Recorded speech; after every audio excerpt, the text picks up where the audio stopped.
Hallo und herzlich willkommen von 9FF aus Dortmund zu einem neuen Video. Heute mal ein bisschen außerplanmäßig, sonst haben wir ja immer Technik oder Aktuelles bei uns aus dem Bereich. Heute wollen wir mal reagieren auf eine Frage, die uns sehr oft gestellt wird, nämlich wie ist man eigentlich unterwegs mit einem 1000 PS Umbau von 9FF? Da scheint es viel Fragen zu geben, Bereiche Alltagstauglichkeit und Haltbarkeit, Fahrbarkeit, ich weiß nicht was noch alles. So haben wir gesagt, jetzt wird es mal Zeit, da müssen wir was zu sagen. Anfangen möchte ich damit. Man muss da unterscheiden, welches Basisfahrzeug man hat. Wir fangen mal an mit dem ersten, mit dem eigentlich 1000 PS überhaupt gehen. Das ist der 996 Turbo, beziehungsweise GT2, Tiptronic und so weiter. Also die ganze 996er Turbo-Baureihe. Bei denen ist es so, die Elektronik war noch nicht so ganz entwickelt. Das ist ja das erste Auto mit dem wassergekühlten Turbomotor. Entsprechend waren das immer so ein bisschen die Anfänge.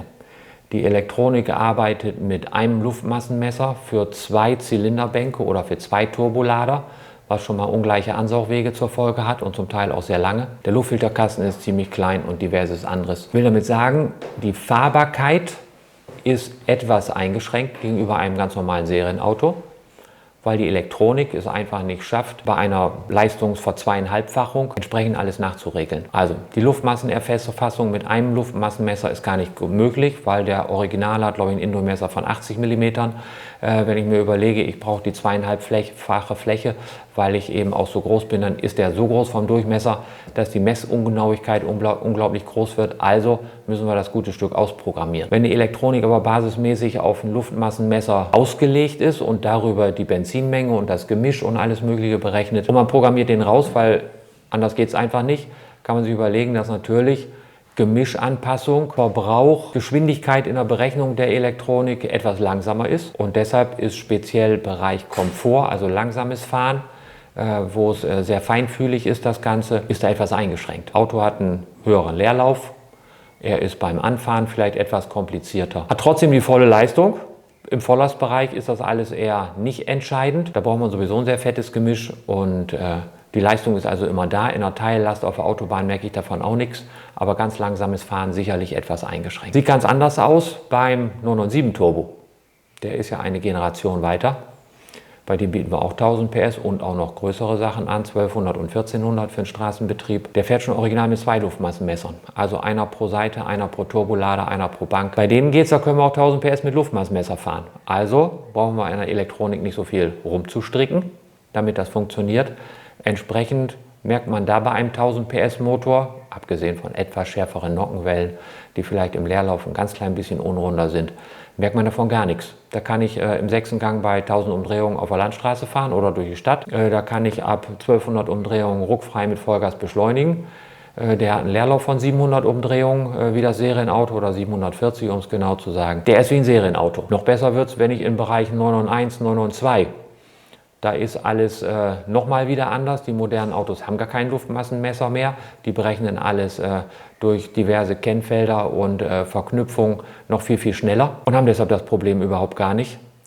Außerdem haben sie von Haus aus schon viel mehr Leistung und ein Steuergerät, was ich von 650 PS auf 1000 bringe, ist ja quasi nur ein 50% drauf und nicht 250% oder 150% drauf wie beim 996. Also fällt es ihm ohnehin schon leichter, wir kommen mit einer ganz normalen Auslegung zurecht. Ja, um das Ganze abzuschließen, wer ganz viel Komfort möchte, ab 997 ja, 996 eher, wie soll ich sagen, Sportwagen.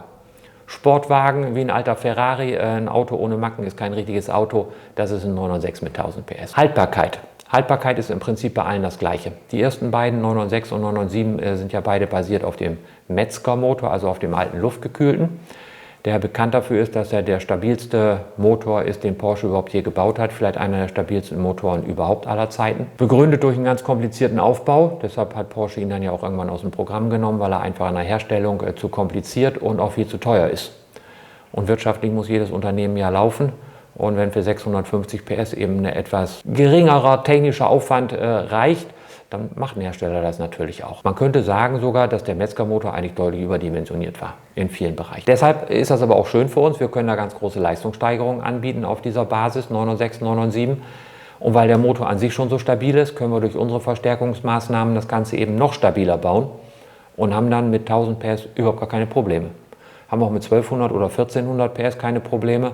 Und wie ihr wisst, haben wir ja schon in anderen Videos erklärt, fahren wir den Motor ja, natürlich immer mit noch mehr Änderungen, dann bis über 2000 PS in unseren beiden Beschleunigungsrennwagen, zum Beispiel Salvatore.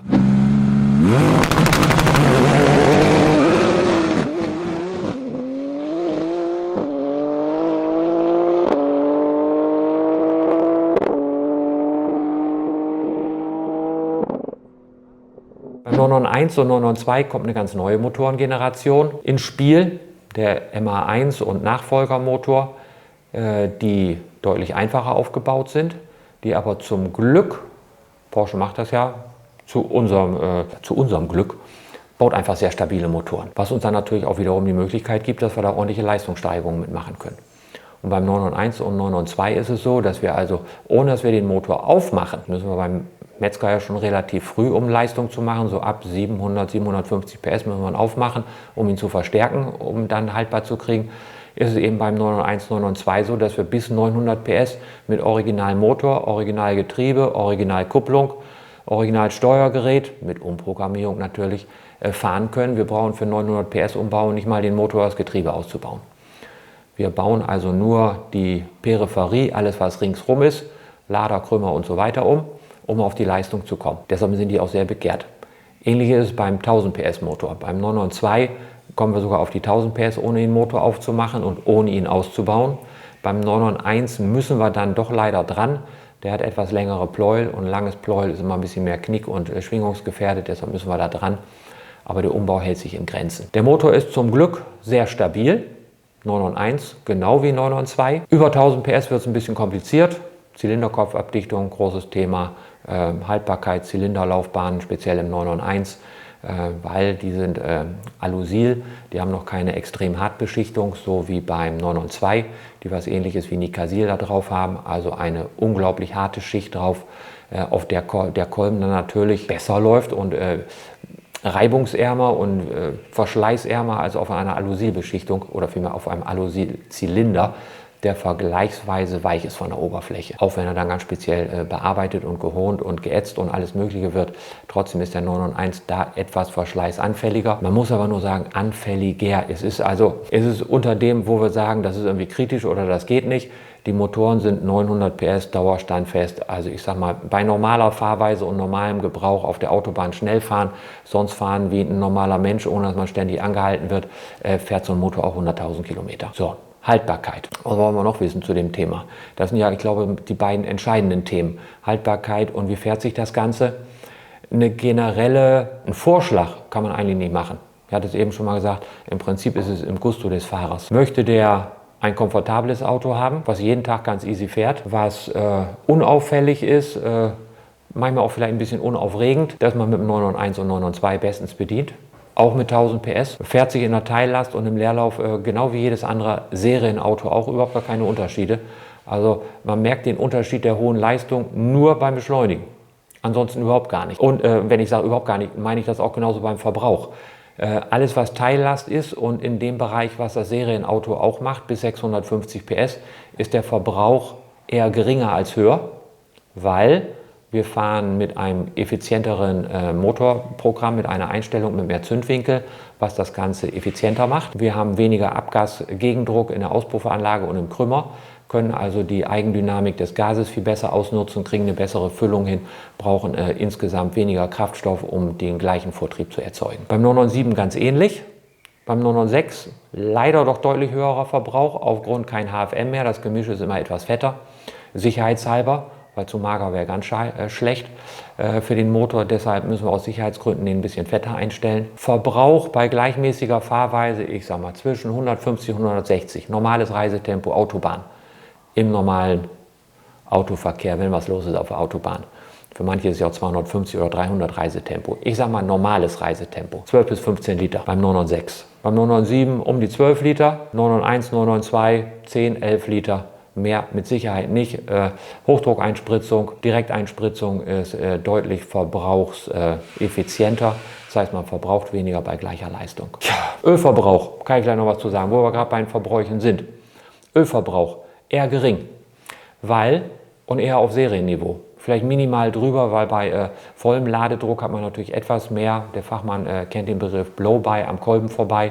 Das heißt, der Druck oben auf dem Kolben ist so groß, dass ein geringer Anteil, aber verhältnismäßig mehr als beim Serienauto, weil der Druck höher ist, zwischen Kolben und Zylinder entweicht an den Kolbenringen vorbei. Und immer wenn das ist, und wir brauchen noch ein bisschen größeres Spiel bei den höheren Drücken und Temperaturen, kriegen wir ein ganz klein bisschen Ölverbrauch. Aber ein bisschen Ölverbrauch heißt vielleicht auf 1000 Kilometer ein Viertel Liter, nicht 2 Liter, 3 Liter, 4 Liter. Oder wie Porsche beim 959 angegeben hat, in der Originalhandbuch, in der Betriebsanleitung, Ölverbrauch bis 5 Liter ist kein Mangelgrund. So sind wir nicht. Also, wenn jemand einen Liter Ölverbrauch hat auf 1000, dann wird Zeit für eine Revision, aber ist nicht ein Fehler im System des Motors. Bei 991 und 992 genau das gleiche, also die haben im Prinzip null Ölverbrauch, speziell die Dinger mit 900 PS, wo das Auto, der Motor original bleibt, ist Kolben, Zylinder, Kolbenring, alles original. Das heißt, bei gleicher Fahrweise exakt Ölverbrauch wie ein Serienmotor. Nur bei Vollgas etwas mehr aufgrund des Blow-bys und des Ölnebels und Verbrennen des Öls über die Kurbelgehäuseentlüftung. Beim 996 und beim 997 können wir über einen zusätzlichen Kippschalter bis zu 3 Maps aktivieren. Das heißt, wir fahren in der kleinen Stufe normalerweise um die 600 PS. Das ist bei uns die Stufe 0, 0 für 0 Power. Stufe 1 sind 800 PS und erst die Stufe 2 sind dann volle Leistung 1000 PS. Das heißt, man müsste auch gar nicht immer auf 1000 PS fahren bei den beiden Fahrzeugen. Man kann das ganz einfach umschalten. Ist manchmal ganz gut, wenn man das Auto vielleicht mal von jemand anderem fahren lässt. Von den Kindern, die nachwachsen. Die sollten dann aber besser nicht wissen, wo der Schalter ist und so weiter. Also man hat da die Möglichkeit. Beim 991 und 992 leider nur minimal möglich, weil da geht es dann direkt übers Steuergerät und das hat leider nicht diese Option, dass ich da im großen Rahmen unterschiedliche Maps fahren kann auf Normal, Sport und Sport Plus. Das Einzige, was ich bei denen umschalten kann, sind andere Sachen, ein bisschen Zündung, dass ich da das Geräusch umschalten kann. Also auf Normal ist alles leise, auf Sport und Sport Plus habe ich beim Schalten ein Schaltknallen oder beim Rollen ein Backfire oder nur ein Geblubber. Das können wir umschalten. Ansonsten leistungstechnisch leider bei 991 und 992 nur ganz begrenzt. Falls ihr noch weitere Fragen zu dem ganzen Thema habt, bei mir fällt dazu eigentlich sonst nichts weiter ein, aber mir war ja auch schon die Ursprungsfrage nicht selber eingefallen, sondern einem von euch. Wenn ihr noch weitere Fragen habt, gerne wieder anschreiben und wenn eine Frage öfter auftaucht, werden wir die dann auch gerne beantworten.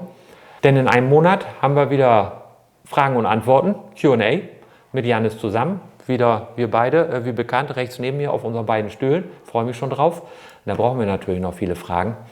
Und da ist es dann nicht nur die häufigst gestellten, sondern auch vielleicht die lustigsten oder schönsten, die werden dann alle beantwortet. Ja, abschließend bleibt mir nur zu sagen, ich hoffe, ihr bleibt dran, ihr klickt uns ordentlich an, liked uns und wir machen noch ganz lange so weiter, wenn es euch gefallen hat. Macht's gut, bis bald wieder. Tschüss.